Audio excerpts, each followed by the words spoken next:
जय हिंद दोस्तों, आप सभी का स्वागत है। तो जैसा कि आप जान रहे हैं कि हम लोग डेली ग्रुप डी में पूछे गए प्रश्नों का एनालिसिस कर रहे हैं। जो अभी एग्जाम चल रहा है उसका हम लोग डेली एनालिसिस करते हैं। अगर आप रेगुलर वीडियो को देख रहे हैं तो आपको मालूम होगा कि किस तरह से एनालिसिस कराया जाता है। एग्जाम से रिलेटेड जो पूछा जा रहा है उससे आपको बताया जाता है। ये नहीं कि अभी आपको अगर ज़्यादा कुछ बता दिया जाएगा तो जो दिमाग है आपका डाइवर्ट हो जाएगा। तो अभी आपको वही चीज़ पढ़ना है जो पूछा जा रहा है और उससे संबंधित पढ़ना है। अगर आप हमारे टेलीग्राम चैनल से जुड़े हुए हैं तो आपको वहाँ दिवस से रिलेटेड कल आपको प्रश्न दिया गया था। अगर आप उसको लगा लिए हो तो आज एक दो प्रश्न पूछा गया, वो आप आसानी से बना लीजिएगा। तो अगर आप अभी तक टेलीग्राम चैनल से जाकर ज्वाइन नहीं हुए तो जाकर ज्वाइन हो जाइएगा। आपको वीडियो के डिस्क्रिप्शन में लिंक मिल जाएगा या आप टेलीग्राम चैनल पर जाकर सर्च कर सकते हैं स्टडी लिंक पीडीएफ, वहाँ से भी जाकर आप ज्वाइन कर सकते हैं। और इसका पीडीएफ आपको वहाँ दे दिया जाएगा, आप टेंशन बिल्कुल भी नहीं लीजिए, आप आराम से पढ़िए। और पीडीएफ भी दे दिया जाएगा, आप वहाँ एक रिवाइज कर लीजिएगा और प्रैक्टिस करने के लिए वहाँ प्रश्न के रूप में भी दे दिया जाता है, तो आपको यानी याद करा दिया जाता है। तो आइए हम वीडियो को शुरू करते हैं। प्रश्न पूछा गया, बौद्ध धर्म से संबंधित इनमें से कौन है? तो ऑप्शन 1 दिया गया था जिसका आंसर क्या होगा? त्रिपिटक। तो बौद्ध धर्म से संबंधित आंसर हो जाएगा त्रिपिटक। कौन कौन आता है त्रिपिटक में? विनय पिटक, सूत पिटक और अभी धम्म पिटक। तो ये भी प्रश्न पूछा है कि बौद्ध धर्म से संबंधित कौन नहीं है, और ये तीनों दे दिया जाएगा और एक जैन धर्म से दे दिया जाएगा। तो इसका राइट आंसर क्या होगा? ऑप्शन नंबर कह रहे हैं त्रिपिटक। एग्जाम में जो भी ऑप्शन होगा त्रिपिटक वो आंसर हो जाएगा। नेक्स्ट प्रश्न पर चलते हैं। न्यूलैंड के अष्टक नियम टेबल में पहला और अंतिम एलिमेंट कौन है? तो इससे रिलेटेड प्रश्न पूछा जा रहा है। अगर आप डेली एनालिसिस देख रहे हो तो आप इसको आसानी से कर लीजिएगा। हाइड्रोजन और थोरियम, हाइड्रोजन का परमाणु संख्या 1 और थोरियम का परमाणु संख्या 90। न्यूलैंड ने कौन सा नियम दिया? अष्टक नियम दिया। और डोवेरेनर ने कौन सा नियम दिया? तिर्यक नियम। तो अगर आप इसको नहीं याद कर पाते हैं तो न्यूलैंड और अष्टक मतलब 8, न्यू मतलब अरे 9 की तरह लग रहा है, तो जो 8 के नज़दीक कौन आ रहा है? 9। तो न्यूलैंड ने कौन सा नियम दिया? अष्टक नियम। और डी का मतलब होता है 4 और 3 मतलब 3। तो डोवेरेनर यानी डी से, तो डोवेरेनर ने कौन सा नियम दिया? तिर्यक नियम। इस तरह से आप आसानी से याद रख सकते हैं। नेक्स्ट प्रश्न पे चलते हैं।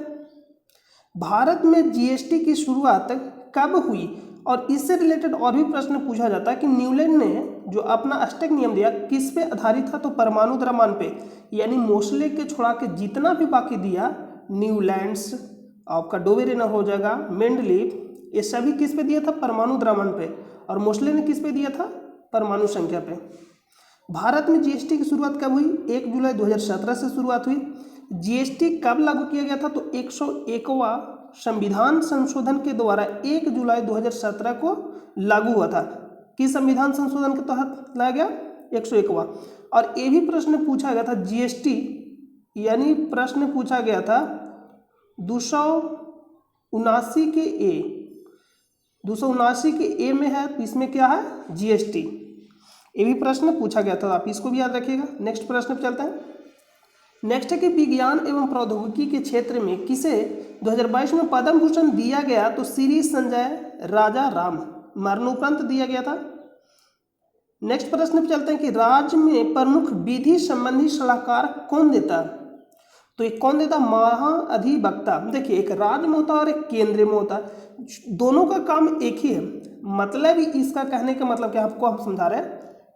महाधिवक्ता जो होता है राज्य सरकार का एक पर्सनल, यानी आप कह सकते हैं कि वकील होता है। जिस तरह से अगर आप हैं तो आप भी अपना पर्सनल वकील रख सकते हैं, उसी तरह से जो राज्य सरकार को होता है वो अपना पर्सनल वकील को हम लोग क्या बोलते हैं? उसका पर्सनल वकील को बोलते हैं महाअधिवक्ता। यानी राज्य सरकार से रिलेटेड जो भी यानी कोई भी केस लड़ना तो कौन लड़ेगा? महाधिवक्ता। और केंद्र सरकार से रिलेटेड कौन लड़ेगा? महान्यायवादी। तो आप इस तरह से याद रख सकते हैं। महाधिवक्ता अनुच्छेद 165 में है, महान्यायवादी अनुच्छेद 176 में है।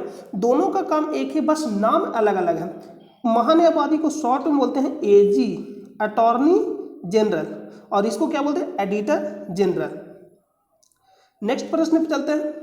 पंचायती राज व्यवस्था में कुल कितने विषय हैं? तो शिफ्ट 1 में भी पूछा गया और शिफ्ट 2 में भी इससे रिलेटेड प्रश्न पूछा गया। तो अगर पंचायती राज व्यवस्था में कुल कितने विषय हैं? तो पंचायती राज किस अनुसूची में आता है? अनुसूची 11। अनुसूची किस में आता है? 11। ये भी प्रश्न पूछा जाएगा। अगर आपसे पूछा जाएगा भाग किस में आता है तो भाग 9 में आता है। पंचायती राज व्यवस्था किस अनुसूची में आता है तो अनुसूची 11। किस भाग में आता है तो भाग 9। और यही पूछा जाएगा कि नगर पालिका किस अनुसूची में आता है तो अनुसूची 12। किस भाग में आता है तो भाग हो जाएगा 9 के ए। तो आप इसको याद रखिए, यहाँ पे लिख लीजिए 9 के ए, 9 के ए में आता है। भाग पूछा गया सेकेंड शिफ्ट में, और फर्स्ट शिफ्ट में पूछा गया कि पंचायती राज व्यवस्था में कुल कितने विषय हैं तो 29। अगर 29 को जोड़िएगा 9 और 2 को तो कितना आएगा 11। यानी अगर आप 11 याद रखते हैं तो इसको भी आसानी से याद रख सकते हैं। और नगर पालिका में कितने विषय आते हैं 18। और इसको जोड़ा कब किया गया था तो देखिए नगर पालिका को अनुसूची 12 में रखा गया, ये तो आपको बता दिए। और किस भाग में रखा गया, भाग 9 के ए में रखा गया। 74वां संविधान संशोधन द्वारा कब जोड़ा गया था 1994 में, सॉरी 74वां संविधान संशोधन के द्वारा 1993 में ही इसको जोड़ा गया था। इसमें कितने विषय 18। 73वें संविधान संशोधन के द्वारा किसको जोड़ा गया था तो पंचायती राज को। प्रश्न पूछेगा 73वें संविधान संशोधन के द्वारा किसे जोड़ा गया पंचायती राज को, 74वें संविधान संशोधन के द्वारा किसे जोड़ा गया नगर पालिका को। विषय पूछेगा तो पंचायती राज में 29, नगर पालिका में 18। अनुसूची पूछेगा तो पंचायती राज 11 में और नगर पालिका 12 में।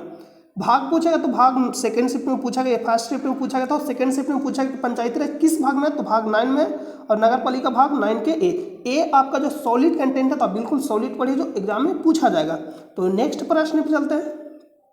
नेक्स्ट है कि केंद्र और राज्य के बीच शक्ति के विभाजन को क्या कहते हैं तो संघवाद। केंद्र और राज्य के बीच शक्ति के विभाजन को क्या कहते हैं संघवाद। अगला प्रश्न पर चलते हैं।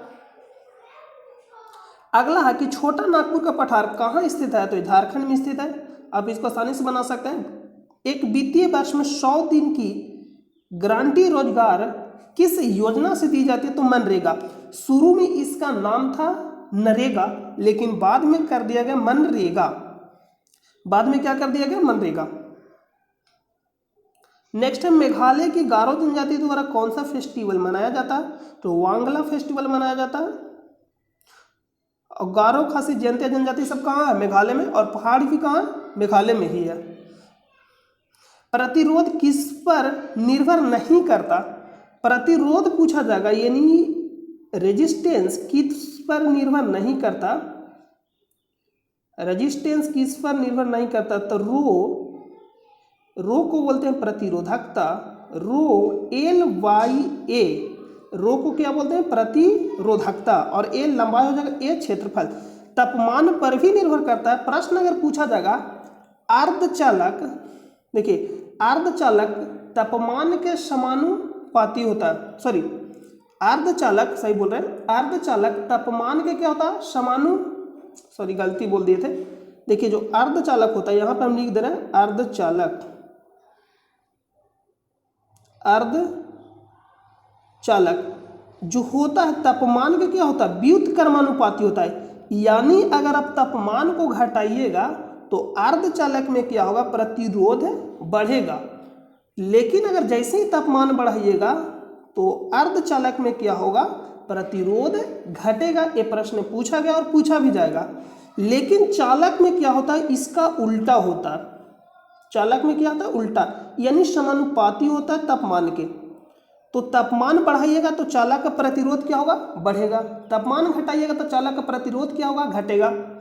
तो यहाँ जो प्रश्न पूछा गया कि प्रतिरोध किस पर निर्भर नहीं करता यानी रेजिस्टेंस किस पर निर्भर नहीं करता, तो आप तो तापमान पर निर्भर करता, यहाँ सब देख सकते हैं लंबाई पर भी निर्भर करता, एरिया पर भी निर्भर करता, तो करंट फ्लो पर निर्भर नहीं करता।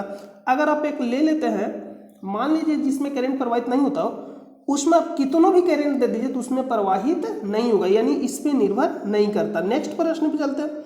धातु के ऑक्साइड होते हैं तो धातु के ऑक्साइड क्षारीय होते हैं, अधातु के ऑक्साइड अम्लीय होते हैं। तो इसको याद कैसे रखना, ए आपका रहा धातु, तो धातु के ऑक्साइड लिख लीजिएगा यहाँ पे ऑक्साइड, और एक है अधातु, एक है अधातु। तो अधातु के ऑक्साइड क्या होता है अम्लीय। इसको याद रखना कि अधातु तो आ से होता है अम्लीय, अम्लीय। तो आप ध्यान से देखिए आ से अधातु और आ से अम्लीय। तो अधातु के ऑक्साइड अम्लीय और बचा क्षारीय, तो धातु का ऑक्साइड क्या हो जाएगा क्षारीय। धातु के ऑक्साइड क्या हो जाएगा, क्षारीय। तो यहाँ जो प्रश्न पूछा है धातु के ऑक्साइड होते हैं तो क्षारीय, और एक होता है वो है धर्मी। तो है धर्मी यानी क्षारीय और अम्लीय दोनों हो या दोनों से भी क्रिया करते हो, ये भी प्रश्न पूछा जाता है। Al2O3 उभयधर्मी ऑक्साइड का ये उदाहरण है, लिख लीजिएगा उभयधर्मी ऑक्साइड। ये आपका क्या उभयधर्मी PbO2 ZnO और एक होता है H2O2। ये सब प्रश्न पूछा जाता, मोस्ट इंपोर्टेंट है। तो इसका राइट आंसर क्या करिएगा, धातु के ऑक्साइड क्षारीय, अधातु का ऑक्साइड अम्लीय, और वह धार्मिक कौन सा है, प्रश्न पूछा जाएगा Al2O3 PbO2 ZnO और H2O2। क्षारीय धातु किस ग्रुप में आता है, तो क्षारीय धातु किस ग्रुप में आता है, तो यहाँ से हम लोग देखेंगे पीरियोडिक टेबल से कि क्षारीय धातु किस ग्रुप में आता है। ये जो फर्स्ट देख रहे हैं वर्ग पहला, इसको बोलते हैं क्षारीय धातु, यानी वर्ग फर्स्ट को या समूह फर्स्ट को बोलते हैं क्षारीय। देखिए यहाँ पे लिखा भी गया है, एक लिखा गया या 1 के ए या वर्ग ए बोलिए, 2 के ए बोलिए, या रोमन में लिखेगा तो ऐसे लिखेगा 2 के ए, क्या लिखेगा 2 के ए। तो इसको बोलते हैं क्षारीय धातु और इसको बोलते हैं क्षारीय मृदा धातु। ए है वर्ग 1 और ए है वर्ग 2, इसको क्या बोलते हैं, ए वर्ग 2 है और ए वर्ग 1 है।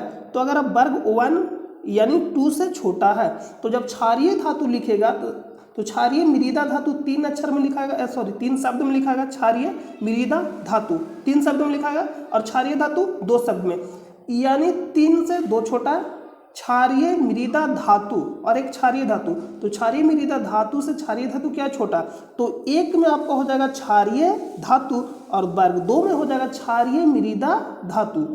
और हाइड्रोजन कहाँ, वर्ग 17 में, और अक्रिय गैस कहाँ है, वर्ग 18 में।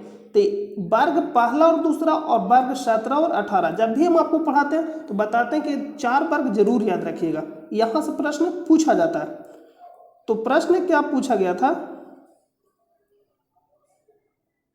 प्रश्न पूछा गया कि क्षारीय धातु किस ग्रुप में आता है, तो किस ग्रुप में आता है, तो ग्रुप 1 में। लेकिन यही प्रश्न पूछता क्षारीय मृदा धातु किस में आता है, तो ग्रुप 2 में, यानी वर्ग, इंग्लिश में बोलते हैं एल्कली मेटल।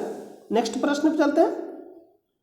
आई होप कि आपको समझ में आ गया होगा। नेक्स्ट जो प्रश्न है कि भरोसा स्कीम कौन से राज्य ने लॉन्च किया जो वुमेन सेक्रेटरी के लिए है, तो तेलंगाना।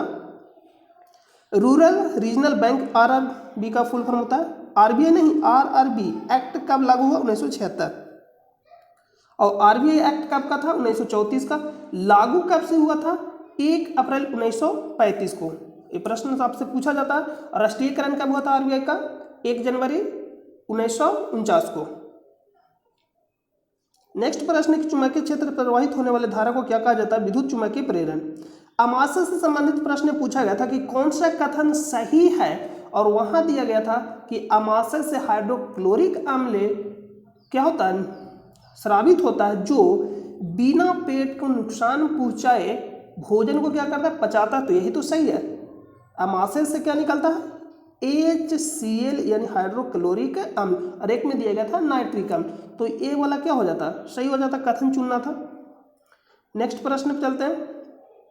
2022 में महाराष्ट्र के मुंबई और पुणे में कौन सा खेल का आयोजन हुआ, तो 2022 AFC वुमेन एशियन कप, विजेता चाइना और उपविजेता दक्षिण कोरिया। मानव शरीर में अलैंगिक के गुणसूत्र कितने होते हैं, तो 22 कर लीजिएगा, 22, जिसको हम बोलते हैं ऑटोसोम, यानी समान प्रकार के। इसी को क्या बोलते हैं, अलैंगिक गुणसूत्र कितने होते हैं, 22, तो 22 जोड़ा होता है। मानव में टोटल 23 जोड़ा पाया जाता है।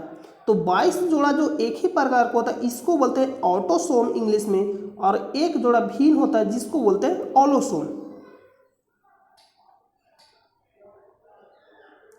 देखिए यहाँ पे लिखा गया 22 जोड़ा। नेक्स्ट है, अगर वोल्टेज 5 वोल्ट है और करंट 2.5 एम्पियर, तो रेजिस्टेंस कितना होगा, यानी प्रतिरोध कितना होगा, तो V बराबर होता है IR। V बराबर कितना होता है, IR। देखिए V दे दिया गया और यहाँ पे I दे दिया गया है एम्पियर। तो R निकालना तो हम लोग आसानी से निकाल सकते हैं। V आपका 5 वोल्ट हो जाएगा, I जो दिया गया है 2.5 एम्पियर, और R आपको निकालना है तो यहाँ से आप इसको कर सकते हैं,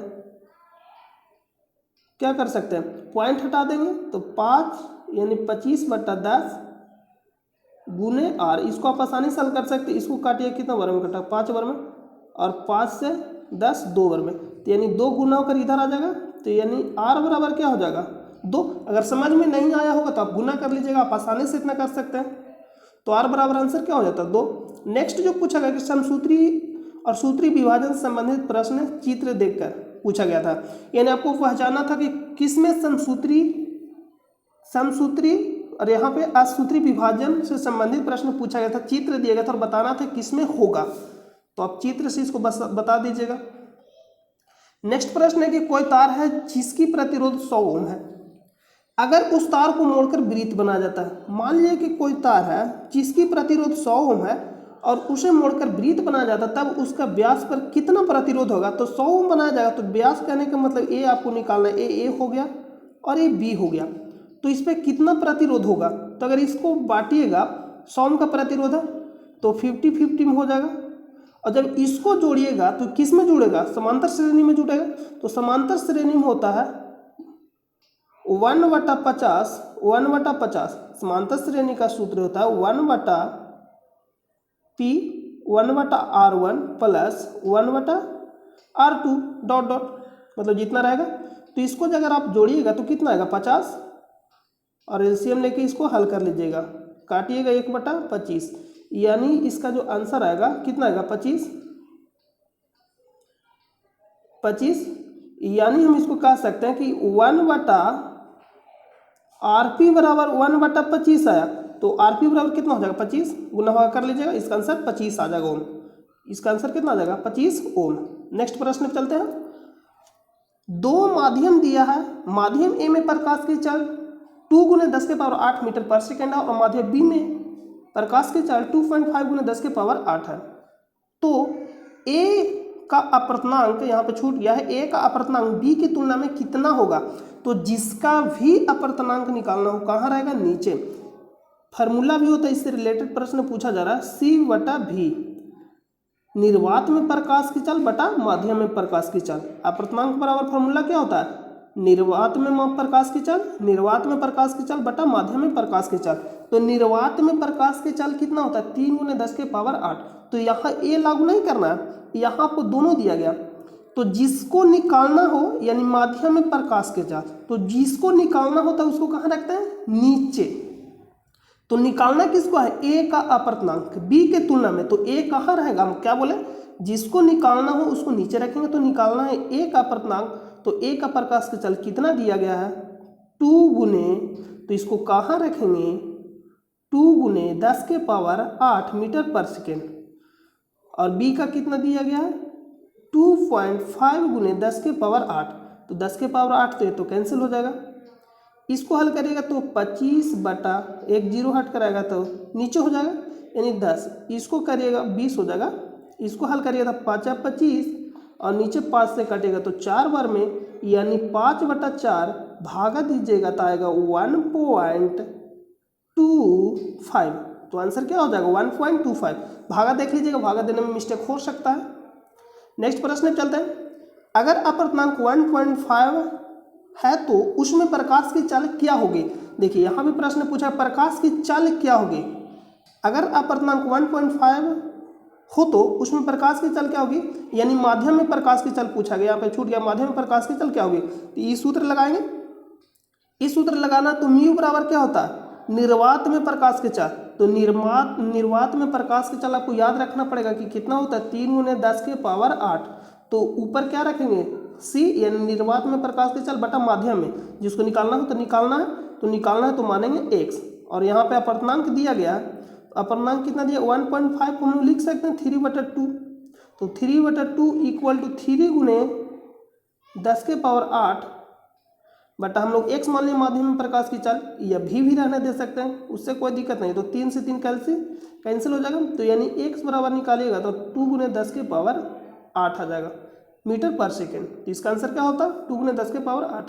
नेक्स्ट जो प्रश्न पूछा गया कि राजा राम मोहन राय के बाद ब्रह्म समाज को किसने संभाला। तो किसने संभाला था केशव चंद्र सेन और देवेंद्रनाथ टैगोर।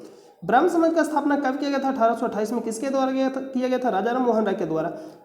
राजा राम मोहन राय को राजा की उपाधि किसने दिया? अकबर सेकेंड। ये प्रश्न पूछा जाता है, आप इसको याद रखिएगा। नेक्स्ट प्रश्न है, देखिए और भी लिखा गया कि 1866 में 2 भागों में विभाजित हो गया, अर्थात भारतीय ब्रह्म समाज का नेतृत्व केशव चंद्र सेन ने और आदि ब्रह्म समाज का नेतृत्व रविंद्रनाथ टैगोर ने किया। नेक्स्ट जो प्रश्न पूछा गया कि उत्तल लेंस में वस्तु 2f पर है तो उसका आवर्धन क्या होगा? तो सबसे पहले आपको मालूम होना चाहिए कि वस्तु 2f पर रहता है तो प्रतिबिंब कितना बनता है? तो प्रतिबिंब बनता है बराबर। जब भी वस्तु 2f पर रहेगा तो प्रतिबिंब कहाँ बनेगा? 2f पर भी बनता है, यानी बराबर बनता है। किसके बराबर? वस्तु के बराबर। और आवर्धन क्षमता बराबर क्या होता है? आवर्धन बराबर होता है फॉर्मूला, यानी m बराबर प्रतिबिंब की ऊंचाई बटा वस्तु की ऊंचाई। क्या होता है? प्रतिबिंब, बिंब का मतलब होता है वस्तु, बिंब का मतलब क्या होता है? वस्तु, बिंब का मतलब होता है वस्तु। तो प्रतिबिंब और बिंब का मतलब क्या होता है? वस्तु। यहाँ पे हम वस्तु की भी ऊंचाई लिख सकते हैं या बिंब की भी ऊंचाई लिख सकते हैं। तो प्रतिबिंब की ऊंचाई बटा वस्तु की ऊंचाई। तो हम अभी आपको बताएं कि जब भी 2f पर रहेगा तो वस्तु के बराबर बनेगा, तो यानी प्रतिबिंब का जो ऊंचाई होगा, जितना वस्तु होगा, तो वस्तु मान लीजिए कि कुछ भी है तो उतना ही प्रतिबिंब की ऊंचाई होगा। मान लेते हैं कि वस्तु का ऊंचाई x है तो प्रतिबिंब का भी ऊंचाई कितना होगा? x ही होगा, और वस्तु को चाहिए x, दोनों को काटिएगा तो कितना होगा? 1। अब यहाँ तय करना है कि प्लस होगा या माइनस। तो प्लस होगा क्योंकि उत्तल लेंस है, तो ऑप्शन नंबर ए इसका राइट आंसर हो जाएगा। नेक्स्ट प्रश्न पे चलते हैं।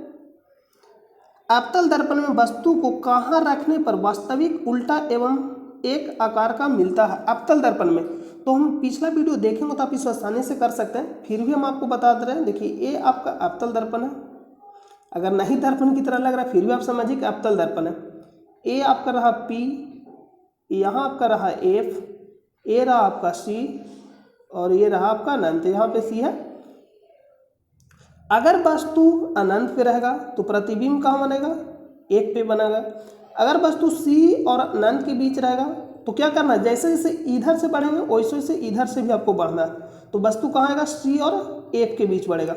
अगर वस्तु C पर रहेगा तो प्रतिबिंब C पर ही बनेगा। अगर वस्तु C और F के बीच रहेगा तो प्रतिबिंब अनंत और C के बीच बनेगा। कहाँ बनेगा? अनंत और C के बीच। अगर वस्तु F पे है तो प्रतिबिंब कहाँ बनेगा? अनंत पे बनेगा। ए जो है छोटा बनेगा, ए बराबर बनेगा और ए बड़ा बनेगा। और कैसा बनेगा? वास्तविक। और जब भी वास्तविक बनेगा तो उल्टा बनेगा। क्या बनेगा? उल्टा। लेकिन वस्तु F और P के बीच रहेगा तो प्रतिबिंब कहाँ बनेगा? पीछे बनेगा, सीधा बनेगा, बड़ा बनेगा, काल्पनिक बनेगा।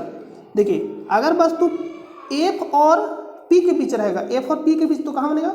दर्पण के पीछे बनेगा, काल्पनिक बनेगा, सीधा बनेगा और बड़ा बनेगा। जब भी काल्पनिक होता है तो सीधा होता है। क्या रहेगा? या सीधा मतलब काल्पनिक। तो आप इस तरह से दोनों को याद रखिएगा, काम आएगा बहुत ही ज़्यादा। तो यहाँ पूछा गया कि अवतल दर्पण में वस्तु को कहाँ रखने पर वास्तविक उल्टा एवं एक आकार का मिलता है? वास्तविक उल्टा एक आकार कहने का मतलब कि बराबर मिलता है। तो कहाँ रखने पे? F C पे, और C पे रखिएगा तो C पे ही बनेगा। वस्तु के बराबर बनता है, हम आपको बोले कि दोनों छोटा बनता है, ये बराबर बनता है बड़ा, यानी वस्तु के बराबर, और सभी बनेगा वास्तविक उल्टा। तो इसका क्या आंसर हो जाएगा? वक्रता केंद्र पर। ऑप्शन नंबर क्या हो जाएगा? C पर, यानी वक्रता केंद्र पर। अल्कोहल NaCl के साथ अभिक्रिया करता है तो क्या निकलता है? हाइड्रोजन गैस निकलता है। किसका ऑक्सीडेशन, किसका रिडक्शन होता है? किसका ऑक्सीडेशन और किसका रिडक्शन हुआ? यानी ऑक्सीकरण अभिक्रिया और अपकरण अभिक्रिया के बारे में पूछ रहा, यानी किसका ऑक्सीकरण हुआ और किसका अपकरण हुआ। तो जिसमें ऑक्सीजन जुड़ता है उसका ऑक्सीकरण होता है और जिससे ऑक्सीजन हटता है उसका अपकरण होता है। इसके बारे में हम आपको बहुत ही डिटेल से बताएं, उसका एक शॉर्ट है 2 मिनट का, लास्ट में हम आपको ऐड कर देंगे, देख लीजिएगा, आपको पूरा कंप्लीट समझ में आ जाएगा। तो यहाँ पे Al2 का क्या हुआ? यानी एल्युमिनियम का क्या हुआ? ऑक्सीकरण। एल्युमिनियम में ही ऑक्सीजन तो आन के जुटा। और FeO2 का क्या हुआ? अपकरण हुआ। इससे क्या हुआ? ऑक्सीजन हट गया। तो जिसमें ऑक्सीजन जुटेगा उसका ऑक्सीकरण हुआ और जिससे ऑक्सीजन हटेगा उसका क्या हुआ? अपकरण हुआ। तो फेरस ऑक्साइड का क्या हुआ? अपकरण हुआ। तो ऑप्शन में जो दिया रहेगा उसका आंसर आप आसानी से कर लीजिएगा। ईस्ट का प्रयोग कहाँ किया जाता है? खमीर जिसको बोलते हैं शराब बनाने में किया जाता है। नेक्स्ट प्रश्न पे चलते हैं कि 2022 world athletics race walking team championship कहाँ आयोजित हुई? तो मस्कट, ओमान में। ऐतिहासिक कांस्य पदक भारत की भावना रवीन विनीता प्रजापति ने महिलाओं की 20 किमी रेस बॉक्सिंग में पहला कांस्य पदक जीतकर इतिहास रच दिया। नेक्स्ट प्रश्न पे चलते हैं। नेक्स्ट है कि महिलाओं और बच्चों के लिए वन स्टॉप स्पोर्ट्स सेंटर भरोसा सेंटर आयोजन या योजना किस राज्य की है? तेलंगाना। आयोजन नहीं लिखा है, योजना ही तो लिखा गया, देखने में मिस्टेक हो गया हमें ही, तेलंगाना। नेक्स्ट है केंद्रीय भारतीय भाषा संस्था कहाँ स्थित है? केंद्रीय भारतीय भाषा संस्था कहाँ स्थित है? मैसूर, कर्नाटक। स्थापना कब हुआ था? 17 जुलाई 1969 को स्थापित होता। रेगिस्तान से संबंधित शब्द पूछा गया था, कौन सा रेगिस्तान से संबंधित? बरखान। ये बरखान होता क्या? तो ये बालू के जो टिब्बा देख रहे हैं इसी को हम बोलते हैं बरखान। रेगिस्तान में क्या होता है कि जब बहुत ज़्यादा तूफान चलता है तो बालू का टिब्बा क्या होता है, इस तरह से जमा हो जाता है, इसी को बोलते हैं बरखान। तो इसका आंसर क्या होता है? बरखान। नेक्स्ट प्रश्न पूछा गया कि कौन सी जलधारा समुद्र से गर्मी उत्पन्न करती है? तो एल नीनो जलधारा। ये क्या है? एल नीनो जलधारा। ये प्रशांत महासागर में चलता है। ये दक्षिणी अमेरिका के जो इस टाइप जो चिली आप देश देख रहे हैं, यहाँ पे मैप लगाना भूल गए, तो दक्षिण अमेरिका आप जो देख रहे हैं इस तरह से इधर है, जो चिली वाला एरिया यहाँ पे, तो यहाँ पे उत्पन्न होता है, प्रशांत महासागर में उत्पन्न होता है, गर्म जलधारा है। दक्षिण अमेरिका के पश्चिमी तट पर स्थित इक्वाडोर और पेरू के पास ही ये उत्पन्न होता है। नेक्स्ट है कि पीसी महालनोबिस ने किसकी स्थापना की थी? तो इंडियन स्टैटिस्टिकल इंस्टीट्यूट का स्थापना किए थे। कब किए थे? 17 दिसंबर 1931 को। और जो पंचवर्षीय योजना, सेकेंड पंचवर्षीय योजना किस मॉडल पर आधारित है? तो पीसी महालनोबिस मॉडल पे ही आधारित है। और पहला जो पंचवर्षीय योजना किस पे आधारित है? हेराल्ड डोवर मॉडल पे। ये भी प्रश्न पूछा गया। सिंधु दर्शन उत्सव कहाँ मनाया जाता है? तो लेह लद्दाख, लेह लिखा गया, लेह नहीं, लेह लद्दाख में मनाया जाता है। पंचायती राज किस भाग में आता है? तो भाग 9 में आता है। नगर पालिका 9 के ए में। और पंचायती राज में कितना विषय? 11 और नगर पालिका में 18। आप याद रखिए। पराक्रम दिवस कब मनाया जाता है? 23 जनवरी को सुभाष चंद्र बोस जी के जन्म दिवस पर मनाया जाता है। नेक्स्ट प्रश्न पे चलते हैं। बालाघाट कहाँ स्थित है? मध्य प्रदेश में स्थित है। मौलिक अधिकार किस समिति की सिफारिश पे लाया गया? स्वर्ण सिंह समिति की सिफारिश पे लाया गया था। 42वां संविधान संशोधन 1976 में, 42वां संविधान संशोधन 1976 में इसको जोड़ा गया था। शुरू में मौलिक कर्तव्य था या नहीं, यानी मूल संविधान में मौलिक कर्तव्य था या नहीं, तो बोलेंगे नहीं। किस संविधान संशोधन के तहत जोड़ा गया? तो 42वां संविधान संशोधन के तहत इसको जोड़ा गया। सॉरी, यहाँ पे मौलिक अधिकार लिख दिया गया, यहाँ पे मौलिक अधिकार नहीं होगा, हम भी आपको बताते जा रहे हैं। यहाँ पे जो होगा मौलिक कर्तव्य होगा। देखिए, मौलिक अधिकार यहाँ पे नहीं होगा, मौलिक कर्तव्य होगा। कि मौलिक कर्तव्य किस समिति की सिफारिश पे लाया गया था? तो स्वर्ण सिंह समिति के सिफारिश पे लाया गया था। 42वां संविधान संशोधन के तहत 1976 में जोड़ा गया था। आप उसको वहां पे सुधार कर लीजिएगा, कर्तव्य होगा, मौलिक कर्तव्य होगा। और ये कहाँ से लिया गया था? रूस से लिया गया था। तो जब मूल संविधान में मौलिक कर्तव्य नहीं था और इसको कहाँ जोड़ा गया, तो इससे रिलेटेड हर शिफ्ट में प्रश्न पूछा गया था। तो एक कॉमन के ए में इसको रखा गया। और किस भाग में रखा गया है? तो भाग 4 के का में रखा गया। और जब जोड़ा गया था उस समय 10 मौलिक कर्तव्य जोड़ा गया था, लेकिन अभी वर्तमान में 11 मौलिक कर्तव्य है। और 11वां जो जोड़ा गया था 86वां संविधान संशोधन 2002 के द्वारा जोड़ा गया था। और एक किससे संबंधित है? शिक्षा से संबंधित है। शिक्षा से संबंधित जो भी प्रश्न पूछा जाएगा, शिक्षा नहीं, शिक्षा से संबंधित जो भी प्रश्न पूछा जाएगा 86वां संविधान संशोधन के तहत 2002 में जोड़ा गया था। और इसको मौलिक अधिकार में कहाँ जोड़ा गया था? शिक्षा से संबंधित है तो 21 के ए में। ये भी प्रश्न पूछा जाता है। नेक्स्ट प्रश्न पे चलते हैं। अंडर 19 वर्ल्ड कप 2022 किसने जीता? भारत इंग्लैंड को हराकर। ये प्रश्न आप याद रखें, मोस्ट इंपोर्टेंट है। कितने शास्त्रीय भाषा अच्छे और कितने क्लासिकल डांस है? तो टोटल कितना हो जाएगा? 8। 15वें वित्त आयोग के अध्यक्ष कौन है? एनके सिंह। इनका कार्यकाल 2026 तक बढ़ा दिया गया है।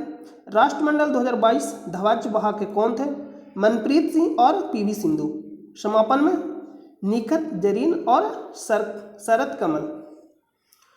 गौंड जनजाति कहाँ पाया जाता है? एमपी में पाया जाता है। फेमा का फुल फॉर्म पूछा है तो फॉरेन एक्सचेंज मैनेजमेंट एक्ट 1999। तो ये मोस्ट इंपोर्टेंट है, जो प्रश्न पूछा जाएगा इससे संबंधित जो भी प्रश्न बनता है हम सारा आपको हम बताते चलते हैं। तो आई होप कि आपको सारा समझ में आ गया हो। कहीं भी अगर आपको डाउट लगता है या बाय मिस्टेक गलती से बुला जाता है तो कमेंट करके बता दीजिएगा, उसका सुधार कर देंगे।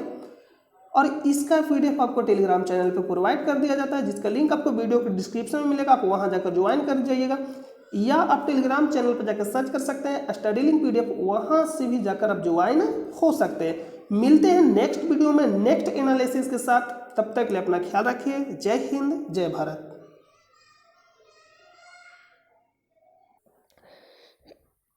आइए हम एक बार आपको फिर से रिवाइज करा देते हैं। नाम लीजिएगा, ऑक्सीकरण बोले, उपचयन, अपचायक, अपकारक या ऑक्सीडेशन। इधर हो जाएगा अपकरण, अपचयन, उपचायक, ऑक्सीकारक, इसको बोलते रिडक्शन।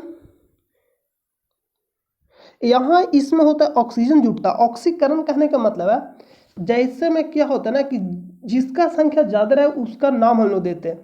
जैसे में हम एक तरह से लेते हैं, आप यहाँ जात पात नहीं लीजिए, जैसे में हो जाता है कहीं कहीं देखिए यादव टोला, इसका कहने का मतलब यादव की संख्या ज़्यादा है तो ऑक्सीकरण संख्या, इसका कहने का मतलब ऑक्सीजन की संख्या ज़्यादा है तो इधर क्या हो जाता है ऑक्सीजन जुटता और इधर ऑक्सीजन घटता। यहाँ हाइड्रोजन हो जाएगा घटता, इधर हो जाएगा हाइड्रोजन जुटता, और जहाँ हाइड्रोजन जुटेगा उधर इलेक्ट्रॉन का क्या होगा? ग्रहण होगा। जहाँ हाइड्रोजन जुटता उधर इलेक्ट्रॉन का ग्रहण होगा, और जहाँ हाइड्रोजन घटता उधर क्या होगा?